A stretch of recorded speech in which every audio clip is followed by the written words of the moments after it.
제가 청년이었을 때 저희 청년부에 출석하는 한 자매가 있었습니다. 이 자매는 참 날씬하고 예뻤습니다. 어느 날 제가 이 자매와 함께 어디를 걸어갈 수 있게 됐습니다. 그 자매가 이런 이야기를 들려줬습니다. 자기는 음식의 맛을 느낄 수가 없다. 음식의 맛을 느낄 수 없다. 그 이야기만 가지고는 도무지 이해가 되지 않는 이야기였습니다. 왜냐하면 저는 모든 것이 다 맛있었기 때문에 그 자매의 이야기는 도무지 납득은 되지 않았습니다. 아무튼 무슨 이야기였느냐? 그 자매에게 거식증이 있었답니다. 정확하게는 폭식증과 거식증이 함께 있었습니다. 그러니까 어느 순간에는 정말 미친 듯이 음식을 먹는 거죠. 그리고 그 다음에는 바로 아시겠죠. 사실 그 음식을 마구마구 먹을 때는 그게 음식의 맛을 느껴서 먹는 게 아닌 겁니다. 그야말로 거의 강박적으로 먹는 거였죠. 하지만 그 순간이 지나가고 나면은 바로 모든 음식을 거부하는 겁니다. 심지어 이미 몸속에 들어와 있는 음식들마저도 거부하는 겁니다. 그러니까 자기가 겉으로 볼 때는 날씬한 것 같지만 사실은 아프다. 그런 이야기를 들려주었습니다. 사실 그 당시에 저는 말 그대로 정말 없어서 못 먹던 시절이었습니다. 학교에서 구내식당에서 나오는 저렴한 식사도 항상 경제적으로 부담이 되었습니다. 그러니까 주일에 교회에 나오면 얼마나 행복합니까? 무료로 맛있는 음식을 마음껏 먹을 수 있었습니다. 그런데 그 자매의 이야기를 듣고 나니까 이런 생각이 들었습니다. 이 음식을 맛있게 먹을 수 있다는 것만으로도 얼마나 감사한 일인가. 물론 저의 상황은 항상 배부르게 풍족하게 먹을 수 있는 것은 아니었습니다. 하지만 그래도 음식의 맛을 느낄 수 있다는 것, 그리고 음식을 먹으면서 감사할 수 있다는 것, 그것 자체가 참 감사한 일이었습니다. 사람에게는 누구에게나 욕구가 있습니다. 뭔가 음식을 먹고 싶고 잠을 자고 싶고 안전하게 보호를 받고 싶고 또는 사람들에게 인정을 받고 싶고 사람들에게 사랑을 받고 싶기도 합니다. 욕구가 있다는 것, 이것 자체는 전혀 문제가 없습니다. 생리적인 욕구로부터 또 사회적인 욕구에 이르기까지 또는 생존의 필수적인 욕구로부터 채워지면 더 좋을 만한 부가적인 욕구까지 우리에게 다양한 욕구가 있다는 것은 오히려 우리가 살아있다는 방증이기도 합니다. 나에게 어떤 욕구가 있다. 욕구 자체를 죄악처럼 여길 필요가 없습니다. 욕구가 있다는 것이 나에게 어떠한 심각한 문제가 있는 것이 아니냐, 그런 게 아닙니다. 다만 그 욕구를 어떻게 채워가느냐, 그 욕구를 어떻게 다루느냐, 이게 중요합니다. 이 문제를 하나님께서는 뭐라고 말씀하시는가? 오늘 예수님의 설교는 바로 이 부분에 대해서 우리에게 하나님의 뜻을 알려주고 계십니다. 본문 27절과 28절 함께 읽겠습니다. 또 간음하지 말라 하였다는 것을 너희가 들었으나 나는 너희에게 이르노니 음욕을 품고 여자를 보는 자마다 마음에 이미 간음하였느니라. 성적인 욕구가 있다. 이건 전혀 문제가 없습니다. 교회에 다니는 사람들은 성적인 욕구가 있으면 안 됩니까? 그런 게 아닙니다. 사람들 중에는 내가 하나님을 믿는 사람으로서 성적인 욕구는 떨쳐버려야 한다. 이런 분들이 있습니다. 성적인 욕구가 있다는 것 자체를 인정하지 않으려고 하는 사람들도 있습니다. 물론 그분들의 기본적인 마음은 이해를 합니다. 성적인 욕구 때문에 하나님을 순전하게, 온전하게 바라보지 못하면 안 되지 않겠느냐. 하지만 그런 태도를 넘어서 성적인 욕구 자체를 죄악시한다. 그러면 또 다른 문제를 발생시킬 수 있습니다. 기본적으로는 그렇습니다. 만약 정상적인 부부관계를 통해서 아름답게 성적인 욕구를 충족시킨다. 그러면 그건 하나님께서 기뻐하시는 일입니다. 그러니까 구약의 아가서를 읽을 때 물론 하나님의 사랑에 대해서 해석할 수 있어야 합니다. 하지만 아름답게 또 하나님께서 기뻐하시는 방식으로 성적인 욕구를 충족시킬 수 있다. 이것도 아름답게 해석할 수 있어야 합니다. 문제는 정상적인 부부의 관계가 아니라 다른 방법으로 이 욕구를 충족시키려는 사람들이 있다. 간음이라는 것은 분명히 십계명에 규정되어 있는 금지하는 죄입니다. 그런데 간음을 금지한다고 해서 성적인 욕구 자체를 죄악으로 여겨서는 안 됩니다. 이건 마치 배고파서 빵을 훔쳤다면 그 도둑질 자체는 잘못된 것이지만 그렇다고 해서 배고픈 욕구 자체를 부정할 수는 없는 것이 아니겠습니까? 성적인 욕구 자체를 죄악으로 여긴다면 그러면 이 세상 모든 사람들은 아예 결혼을 하지 말아야 합니다. 하지만 하나님께서는 친히 결혼을 제정하셨습니다. 또 결혼은 하나님께서 계획하신 제도입니다. 그러니까 우리가 부부에 대해서 하나님의 뜻을 추구해야 될 이유가 바로 여기에 있습니다. 하나님의 뜻이 아니라면 결혼은, 부부는 한낱 이 사회 제도로 전락할 수밖에 없습니다. 하나님의 뜻을 따라 부부의 관계를 이루어간다. 그러면 여러 가지 아름다운 삶의 모습들을 경험할 수 있습니다. 뿐만 아니라 성적인 욕구도 하나님께서 뜻하신 대로 건강하게 아름답게 충족시켜 나갈 수 있습니다. 그런데 이 성적인 욕구를 충족시켜 나가는 방법들 중에는 아름답지도 않고 건강하지도 않고 심지어 상대방에게 상처를 주는 방법들도 존재합니다. 욕구를 충족시키는 방법인 것만큼은 맞습니다. 하지만 하나님께서 기뻐하시는 방법이 아닌 것들도 존재합니다. 물론 지금 예수님의 말씀은 율법을 넘어선 죄에 대해서 말씀하고 있습니다. 간음, 이건 십계명에서 금지하는 죄가 맞습니다. 하지만 이건 겉으로 드러난 죄라는 거죠. 예수님은 좀 더 깊은 문제를 다루고 계십니다. 마음으로 음욕을 품는 것도 죄다. 마음으로. 그러면 이게 사람에 따라서는 심각한 문제도 될 수 있다는 겁니다. 율법에서 규정하는 간음을 저지르지 않았다고 해서 그렇다고 괜찮은 건 아니다. 마음으로 음욕을 품는 것이 율법에는 걸리지 않을 겁니다. 하지만 그렇다고 해서 괜찮은 건 아니다. 말하자면 예수님은 지금 좀 더 본질적인 문제를 말씀하고 계신 겁니다. 욕구를 과연 어떻게 다루느냐, 그것이 심각한 문제를 일으킬 수 있다, 이걸 강조하고 계십니다. 그래서 욕구 자체를 죄악으로 여기는 것과 마음으로 죄를 짓는 것은 우리가 구별해야 합니다. 욕구가 있는 것 그리고 마음으로 죄를 짓는 것, 이거 분명히 다른 이야기입니다. 특히 성적인 욕구를 가지고는 있지만 그걸 충족시킬 수 있는 건강한 방법을 모르겠다, 이런 분들도 분명히 있습니다. 예를 들어 결혼을 하지 않은 사람이라든가 아니면 결혼을 했지만 배우자를 통해서 성적인 욕구를 충족시키기가 어려운 상황이라든가 기타 성적인 욕구를 하나님께서 기뻐하는 방식으로 어떻게 충족시켜야 될지 모르겠다, 이런 상황에 계신 분들이 분명히 있습니다. 그러면 나의 욕구는 어떻게 하라는 말인가? 나의 욕구를 충족시킬 수 있는 방법이 보이지 않을 때 어쩌란 말이냐? 이 문제에 대해서 교회는 전통적으로 두 가지 방법을 제안할 수 있습니다. 하나는 이 종교개혁가 마틴 루터의 이야기를 기억할 수 있습니다. 마틴 루터가 이렇게 권면합니다. 새가 머리 위로 날아가는 것은 어쩔 수 없다. 하지만 새가 머리 위에 둥지를 트는 것은 막을 수 있다. 간단한 예입니다.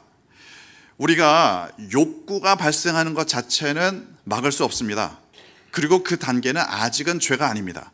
그리고 그 욕구가 죄로 발전하는 것은 막을 수 있습니다. 예를 들어 우리가 다윗의 범죄를 흔히 이야기하지 않습니까?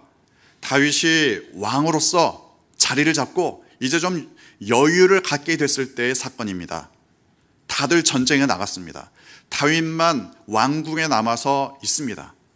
그야말로 한숨 늘어지게 잔 다음에, 낮잠을 잔 다음에 저녁 무렵에 일어납니다. 그리고는 어슬렁거리기 시작합니다. 왕궁 근처에 있는 집에서 목욕을 하고 있는 한 여인을 목격합니다. 다윗의 가슴이 뛰죠. 그럴 수 있습니다. 하지만 거기에서 멈출 수도 있었습니다. 만약 그랬다면 그 욕구가 죄로 발전하지는 않았을 겁니다. 우리에게 벌어지는 일들, 우리에게 발생하는 욕구들, 그걸 막을 수는 없을 겁니다. 하지만 그 욕구가 건강하지 않은 방향으로 발전하는 것은 충분히 막을 수 있습니다. 그래서 예를 들면 요셉 같은 경우에는 죄를 짓지 않기 위해서 그 자리를 뛰쳐 일어났습니다. 물론 기본적인 상황은 요셉과 다윗이 다르지요. 요셉은 주인의 아내가 성적인 욕구를 가지고 있었고 그것을 죄악으로 발전시키는 단계에 있었습니다. 그런데 요셉이 그것에 응하지 않고 아예 그 자리를 뛰쳐나왔습니다. 그것도 하나의 방법입니다. 그래서 자연스럽게 두 번째 방법은 이 욕구에 대해서 좀 더 적극적인 대처 방법이 있다, 그런 이야기입니다. 우리에게 발생하는 욕구들 중에는 대체할 수 있는 욕구들이 있습니다. 대체할 수 있는 욕구들. 물론 어떤 욕구들은 대체하기가 굉장히 어려운 것도 있습니다. 예를 들어 만약 굉장히 배고프다. 그런데 그 배고픔의 욕구를 대체하기 위해서 열심히 공부를 한다. 그러면 배고프던 게 뭐 사라집니까? 그런 게 아니죠. 배고픈 건 먹어야 채워집니다. 다른 욕구로 대체할 수 없습니다. 실제로 계속 먹지 않으면 나중에는 죽겠죠. 하지만 그런가 하면 예를 들어 성적인 욕구 같은 경우는 다른 활동으로 대체하는 것도 가능합니다. 운동을 한다든가 그림을 그린다든가 노래를 부른다든가 아니면 다른 취미 활동들도 가능합니다. 성적인 에너지를 다른 곳에 사용하면서 욕구의 대치 효과를 거둘 수 있습니다. 교회에서 열심히 봉사하는 것도 많은 에너지를 아름답게 사용하는 방법이 될 수 있습니다. 물론 이건 교회에서만 해당되는 건 아니겠죠. 세상 사람들도 충분히 활용할 수 있는 방법입니다. 다만 어떤 방법이 하나님께서 기뻐하시는 방법이냐, 이게 차이가 있을 뿐입니다. 아무튼 우리의 욕구라는 것은 충분히 건강하게 아름답게 충족될 수 있습니다. 죄를 짓지 않기 위해서 욕구를 잘 조절하고 통제할 필요가 분명히 있습니다. 하지만 욕구 자체를 없앨 수는 없습니다. 게다가 무조건 억제한다고 해서 욕구가 사라지는 것도 아닙니다. 본문 29절 함께 읽겠습니다. 만일 내 오른 눈이 너로 실족하게 하거든 빼어 내버리라. 내 백체 중 하나가 없어지고 온몸이 지옥에 던져지지 않는 것이 유익하며 아예 눈을 뽑아버려라. 죄를 짓기보다는 아예 눈을 뽑아라. 상당히 강력한 말씀이죠. 여러분은 어떻게 생각하십니까?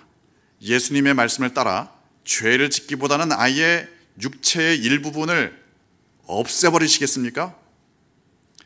너무 심각하게 받아들이지는 마시고, 사실 역사적으로 실제로 그랬던 사람도 있습니다. 죄를 짓지 않기 위해서 육체의 일부분을 제거해버린 분도 있습니다.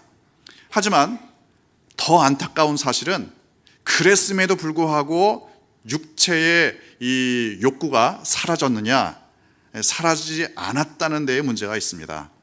그렇다면 예수님의 말씀은 뭡니까? 무슨 의미입니까? 바로 인간의 한계에 대해서 말씀을 하는 겁니다. 물론 절제하는 것이 필요합니다. 하지만 아무리 절제해도 인간은 한계가 있습니다. 욕구가 죄로 발전하는 것은 당연히 막아야 합니다. 하지만 인간의 한계가 분명히 존재한다. 그리고 그런 경우에는 사람들이 이렇게 말합니다. 어쩔 수 없었다. 어쩔 수 없었다. 하지만 실제로 어쩔 수 없었다고 해도 그게 잘한 것은 아닙니다. 욕구의 문제를 잘 다루지 않으면 우리의 거룩이라는 것은 위선으로 바뀔 수도 있습니다. 그래서 사실은 가장 중요한 원칙이 있습니다. 욕구에 대한 가장 근원적인 원칙, 이걸 우리가 항상 기억해야 합니다. 로마서 14장 6절부터 8절 말씀 함께 읽겠습니다. 나를 중히 여기는 자도 주를 위하여 중히 여기고 먹는 자도 주를 위하여 먹으니 이는 하나님께 감사함이요 먹지 않는 자도 주를 위하여 먹지 아니하며 하나님께 감사하느니라. 우리 중에 누구든지 자기를 위하여 사는 자가 없고 자기를 위하여 죽는 자도 없도다. 우리가 살아도 주를 위하여 살고 죽어도 주를 위하여 죽나니 그러므로 사나 죽으나 우리가 주의 것이로다. 하든지 말든지 주님을 위해 사는 것이 가장 중요합니다. 밥을 먹는다면 주님을 위해 밥을 먹어야 합니다. 우리가 식사 기도를 할 때 물론 주신 음식에 대해서 감사 기도를 합니다. 하지만 식사 기도할 때 결단과 헌신의 기도도 해야 됩니다. 주님, 제가 이 밥을 주님을 위해서 먹겠습니다. 너무 목 놓아서 기도하면 소화가 잘 안 되겠지만 아무튼 밥을 먹는 것도 주님을 위해서 먹겠다. 이게 배고픔의 욕구를 충족시키는 기본적인 자세입니다. 그러니까 밥을 먹지 않더라도 주님을 위해서 먹지 않겠다. 이런 결단을 할 수 있는 거죠. 사람들에게 인정을 받는 것도 주님을 위해서 그런 욕구를 충족시키는 겁니다. 또는 사람들에게 인정을 받지 못할지라도 그것이 인정의 욕구가 충족되지 않을지라도 주님을 위해 인내로 시간을 보내겠다. 살아도 주님을 위해 살고 죽어도 주님을 위해서 죽겠다. 이게 욕구의 문제에 있어서도 가장 중요한 원칙입니다. 그래서 욕구를 충족시키는 방법은 다양하지만 모든 방법이 다 좋은 것은 아닙니다. 하나님께서 기뻐하시는 방법으로 그 문제를 다루어야 합니다. 나를 어쩔 수 없는 상황으로 몰아가는 것은 사탄의 전략입니다. 어떤 상황이든지 하나님께서 기뻐하시는 방식을 찾아야 합니다. 그래서 예수님께서는 이런 예를 드셨습니다. 본문 31절과 32절 함께 읽겠습니다. 또 일러스되 누구든지 아내를 버리려거든 이혼 증서를 줄 것이라 하였으나 나는 너희에게 이르노니 누구든지 음행한 이유 없이 아내를 버리면 이는 그로 간음하게 함이요 또 누구든지 버림받은 여자에게 장가드는 자도 간음함이니라. 물론 여기에 나오는 이혼이라는 것은 오늘날 우리가 생각하는 이혼과는 차이가 있습니다. 오늘날에는 양쪽 다 도장을 찍어야 이혼이 법적으로 성립이 됩니다. 하지만 그 당시에는 이혼을 남자가 결정할 수 있는 시대였습니다. 심지어 아내를 버리는 것이 법적으로 가능했습니다. 하지만 그렇다고 해서 하나님께서 남자들의 전횡을 허락하신 것은 아니었습니다.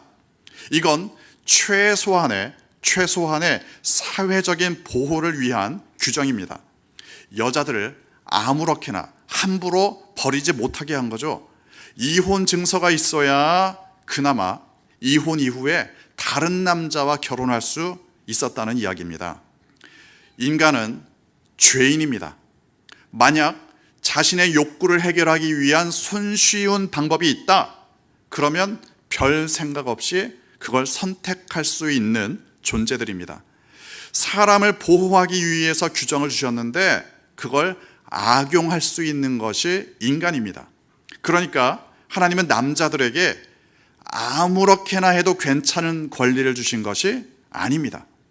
남자들이 자신의 욕구를 해결하기 위해서 여자들을 아무렇게나 해도 괜찮은 것이 아닙니다. 오히려 최선을 다해 존중할 것을 명령하셨습니다. 이게 하나님의 의도입니다. 여자는 남자들의 욕구를 충족시키기 위한 존재들이 아닙니다. 남자도 역시 마찬가지입니다. 남자와 여자가 서로를 단지 욕구를 충족시키기 위한 수단으로만 여기기 시작한다면, 그러면 욕구도 건강하게 충족시킬 수 없고 또 하나님의 의도 이룰 수가 없습니다. 물론 사람이 사람을 통해 욕구를 충족시켜야 하는 그런 경우들이 있습니다. 인정받고 싶다, 인정해주는 사람이 있어야겠죠. 존중을 받고 싶다, 존중해주는 사람이 있어야 할 겁니다. 사랑을 받고 싶다, 역시 사랑해주는 사람이 있어야 그 욕구가 충족될 수 있습니다. 분명히 그렇게 해주는 사람이 있어야 충족될 수 있는 욕구들이 있습니다. 하지만 그런 경우라고 할지라도 욕구를 해결하는 것이 우선은 아닙니다. 말하자면 서로가 서로를 하나님의 형상으로 인정하고 존중하는 것이 우선이 되어야 합니다. 그러면 그 관계 가운데 서로를 사랑하고 존중하고 배려하고 그런 과정 가운데 여러 가지 다양한 욕구가 충족될 수 있습니다. 다시 한번 강조합니다. 우리의 욕구 자체는 부정한 것이 아닙니다. 다만 그 욕구를 충족시키는 과정에서 우리의 거룩함이 드러날 수도 있고 아니면 우리의 합리화가 드러날 수도 있습니다. 그래서 욕구가 채워지든 말든 하나님의 영광을 위해 사는 것이 가장 중요합니다. 욕구를 충족시켜가는 과정에서 하나님의 은혜에 감사할 수 있는 것이 우리의 거룩입니다. 쉽게 예를 들면 내가 음식을 먹을 수 있는 것 자체가 감사하다. 그러면 그 욕구를 충족시키는 과정 자체가 하나님께 감사하는 거룩의 삶이 되는 겁니다. 살든지 죽든지 무엇을 하든지 하나님께 기쁨이 되는 삶을 추구하시기 바랍니다. 나의 욕구가 건강하게 충족되는 것을 경험할 때 하나님께 감사하시기 바랍니다. 나의 욕구가 충족되는 과정에서 나를 창조하신 하나님을 기억하시기 바랍니다. 서로가 서로의 욕구를 충족시키는 과정에서 상대방을 수단으로 여기지 마시기 바랍니다. 그래서 더 거룩하고 더 건강한 방법을 찾아가시는 여러분 되시기를 주님의 이름으로 축원합니다. 기도하겠습니다.